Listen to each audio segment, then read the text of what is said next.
It's our resilience, it's our strength, it's our heroine journey, so to speak, in a way to find how to navigate this world. If you have been thinking or saying, I want to do a podcast, but then immediately you think, I'm not techie, I hate my voice, who would listen? What would I say? If you are a woman over 40, you have things to say. And with my course, the Podpreneur Blueprint, you can get a podcast up and running within a week if you'd like. If you're not techie, don't worry. I give you options of how to find someone that can help you. We are not islands. We don't do this alone. If not now, when? Because on New Year's, when you make that new resolution, this year, I'm going to think about this. You could be saying, this year I did, and I have 52 episodes. You can do this. Learn all about podcasting with the Podpreneur Blueprint System. Go to www.coachlori.com and get your flash sale today. Somebody's praying for an answer, and you have it. Will you say yes?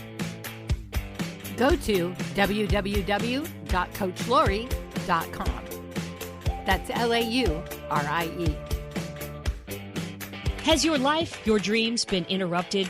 Good news. It is possible to reinvent our lives. People are doing it every day, and some are brave enough to share the struggles, disappointments, and challenges. If you are looking for a new beginning, a do-over, or to rediscover your passion, maybe even find a new one, then grab a cup of coffee and let's talk.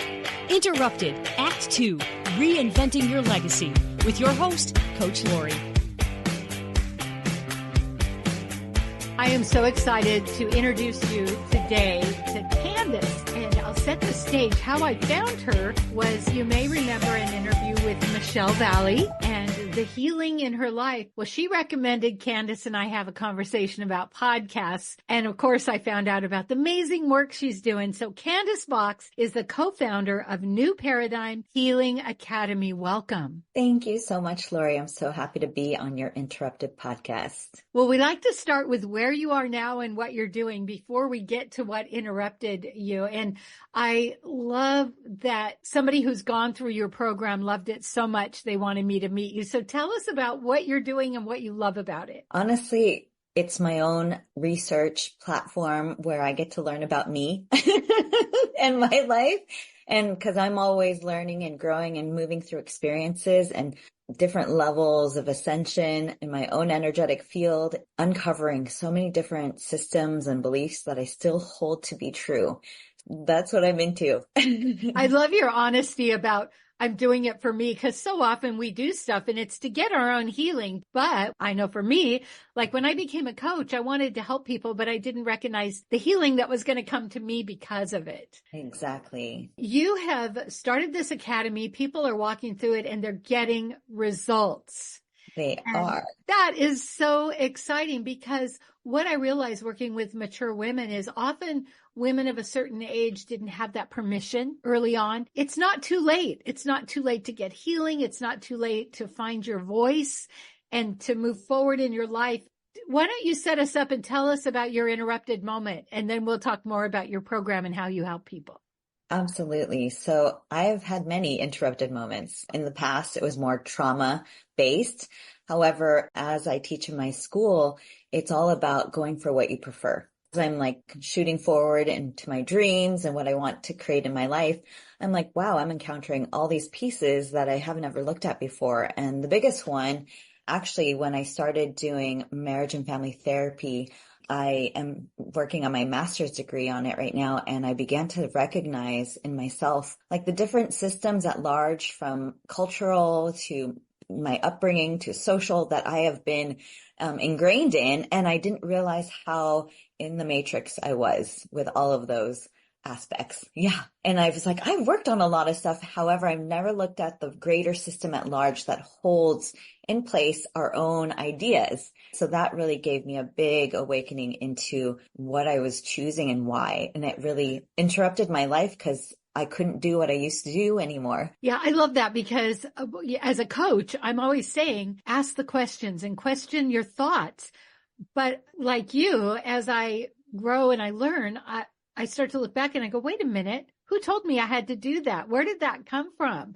My biggest one that I discovered was all about monogamy, being a wife, being a woman, being a person of color, and not realizing how much that impacted my life and the choices I made. As I began to dissolve each one, it was like I could barely do dishes anymore. I could barely cook and clean. I also was like, honey, I don't know who I am right this moment, and I've got to figure that out. Being able to tell that to my husband and have him embrace me wholeheartedly in my journey and adventure through this, I'm very lucky to have a loving husband to understand me, because I was just all over the place. And most people would call it a midlife crisis. However, what I realized, it's a midlife transition. What you've known to be true for so long began to, for me, shift and change. I was not recognizing like those were the things I wanted to do anymore.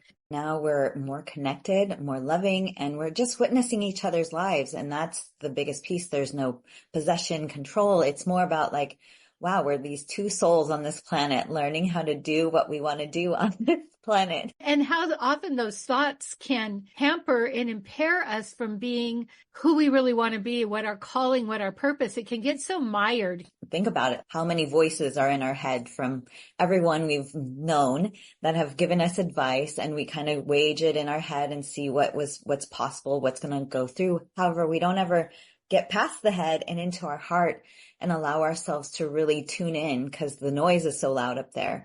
And so for us to be able to quiet our minds and come into what we believe for ourselves, and for an honest and open and connected to ourselves, we're going to feel it in our body to say yes or no. And most people don't even know their true yeses or true nos. That's so beautiful. What would you say to someone who's resonating with this, going, how do I find my yes? Honestly, it's to step back from everything, to be the observer of your own life and see yourself. We often identify ourselves with ourselves that then we can't see like the forest through the trees, right?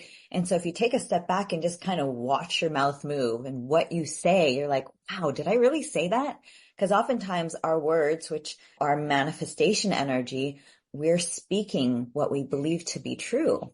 And we reinforce it by speaking it to others.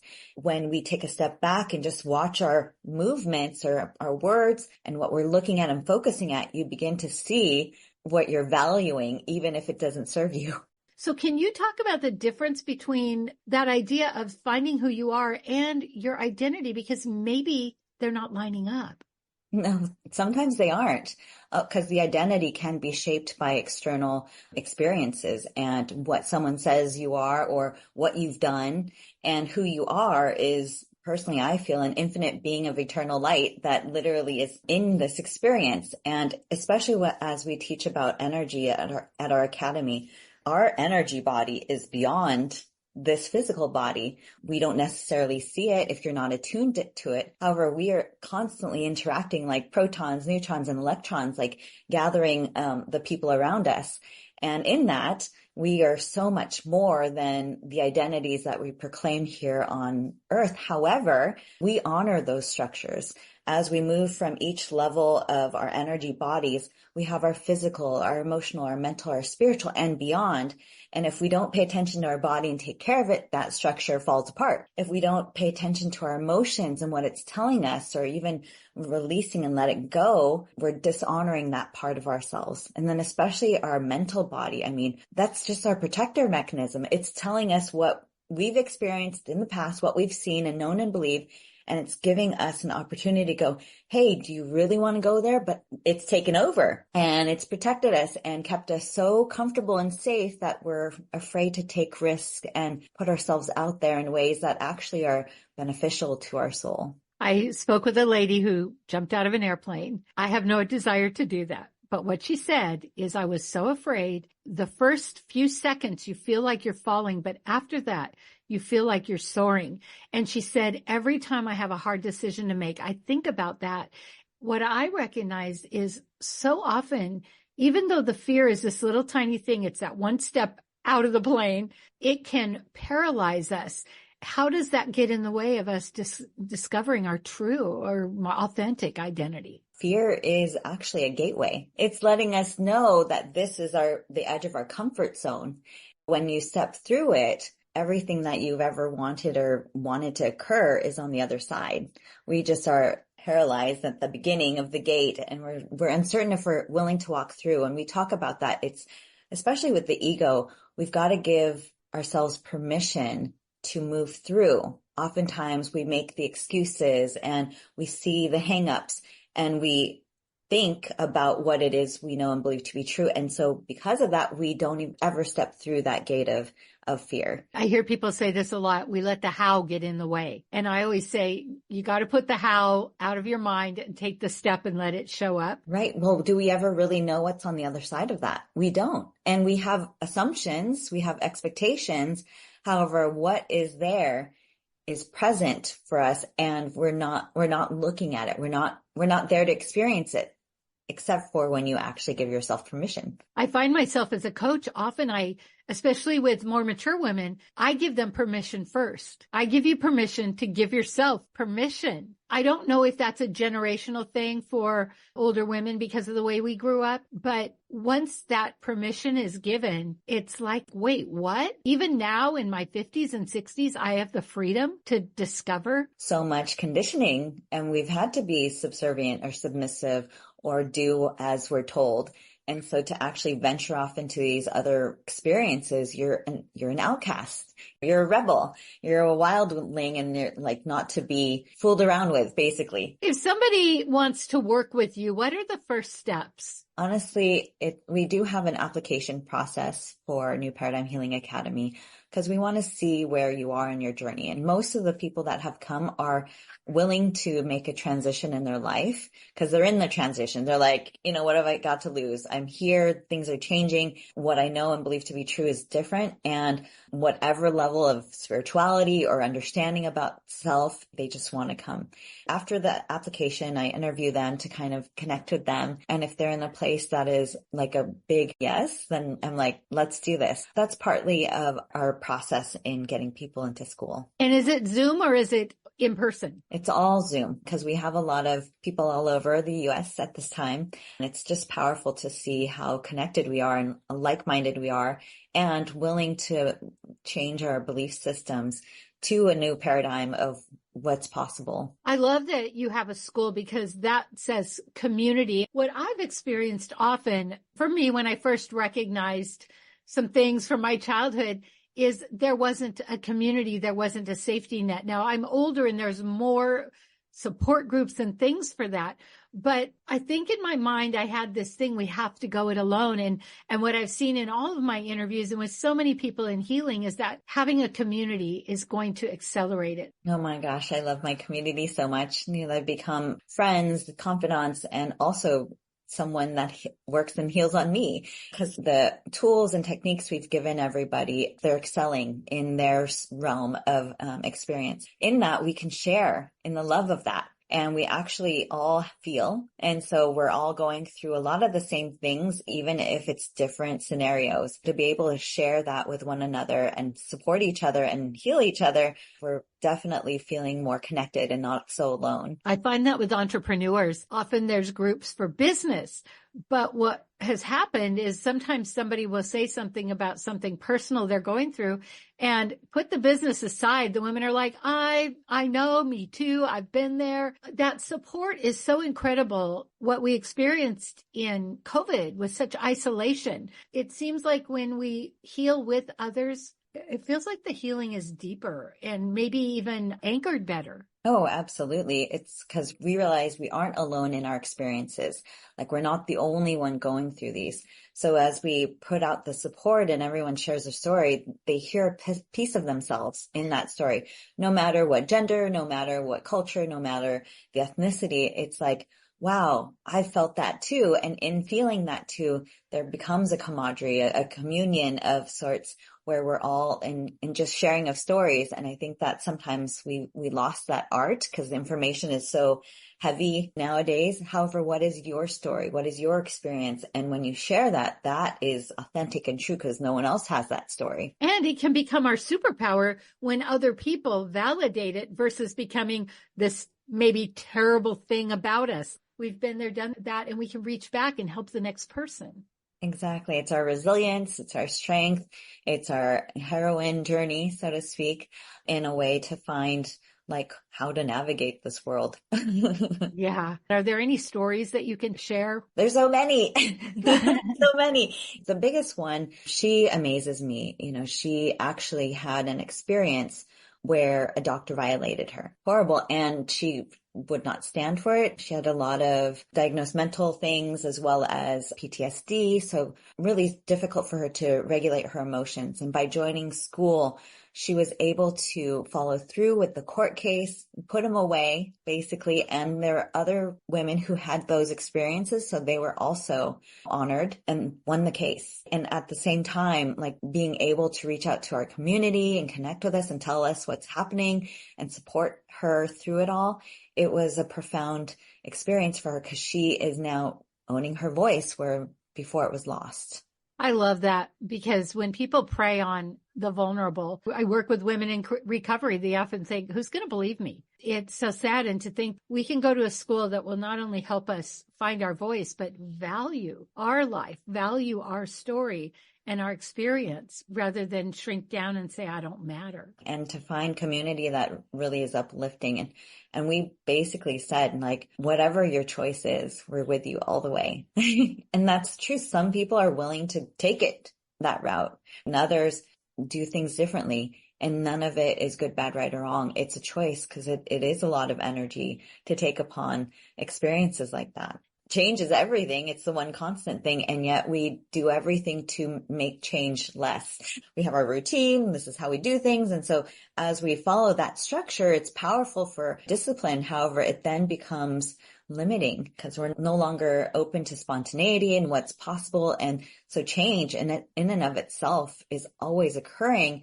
It's just we hold the idea of ourselves to be true. And so in that we don't change. This is who I am and this is how I've been and this is what I've always done. Those words already stop the change from occurring. And something that you said earlier too, when we start to step up, people will push against us, maybe call us names or devalue what we're going through. And sometimes for women, it's harder to say, yes, I'm going to do this. And yes, I'm going to commit. And I believe that's why a community is so important because it's almost like people want to hold you down. It's not because they're mean, but they don't like change either. So if one person goes, I'm going to fly, they're like, no, throw a net over. It's so good to have a community when you're maybe pulling away a little bit from your family. And often you find that it all comes back around. But in that time of discovering the change and stepping up, there's so much resistance. Yes. You're a part of a paradigm that you knew and believed to be true. So in that paradigm,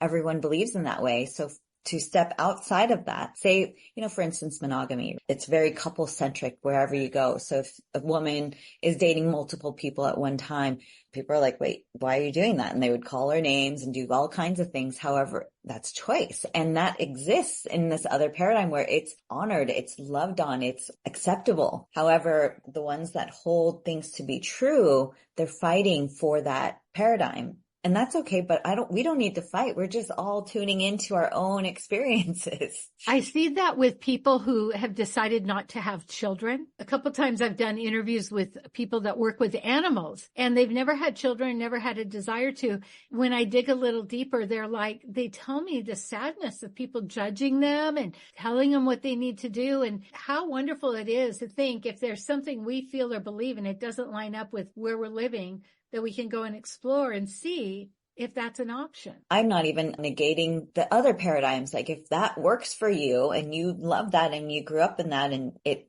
brings you joy, by all means. That's the thing is we get a choice. It's our life.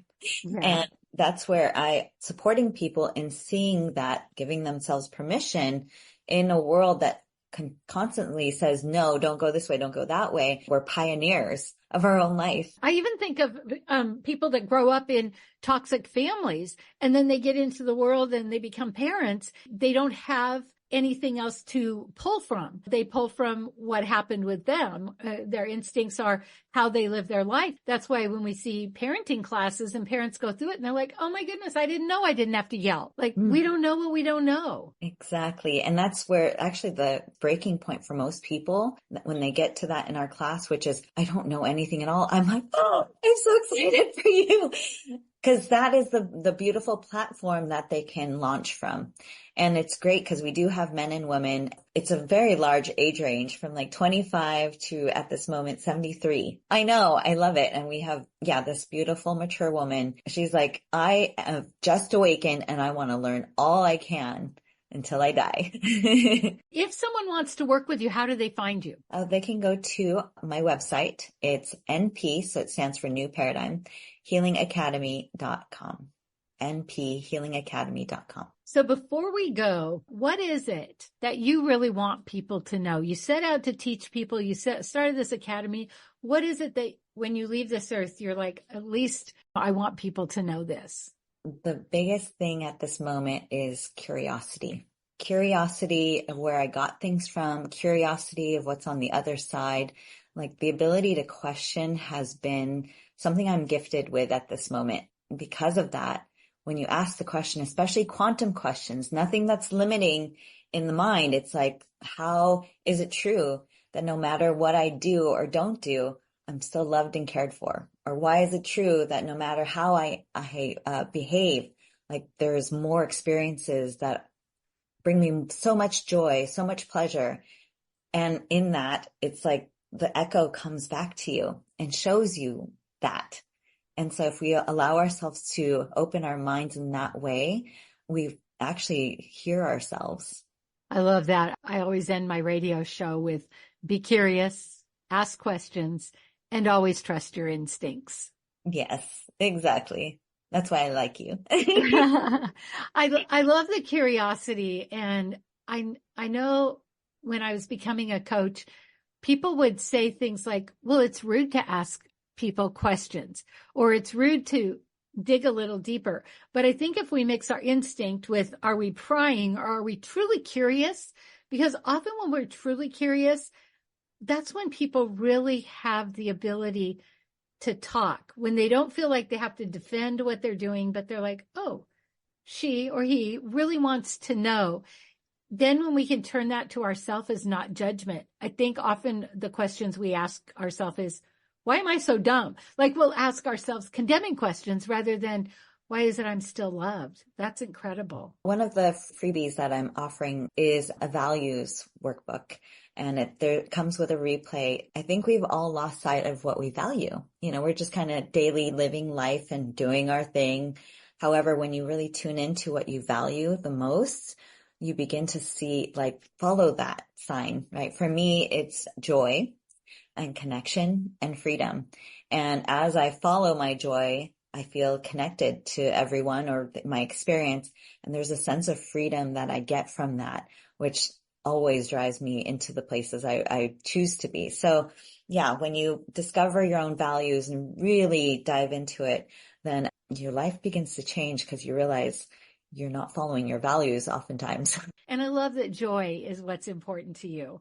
Yes, I love smiling. I love just having a good time, and I will chase that to the ends of the earth. It seems like a lot of people have lost their joy. Yes. Yeah, the heaviness that one feels, especially carrying around all of the things that they've experienced and not fully acknowledging and letting go. And we don't have to carry those backpacks anymore. Isn't that crazy? I'll say what's gotten in the way for me. And this is embarrassing and vulnerable, but there's times when I know if I do a certain thing, like I'm not talking about clinical depression, but if I'm feeling a little down, I know that if I get up and move, I'm going to feel better.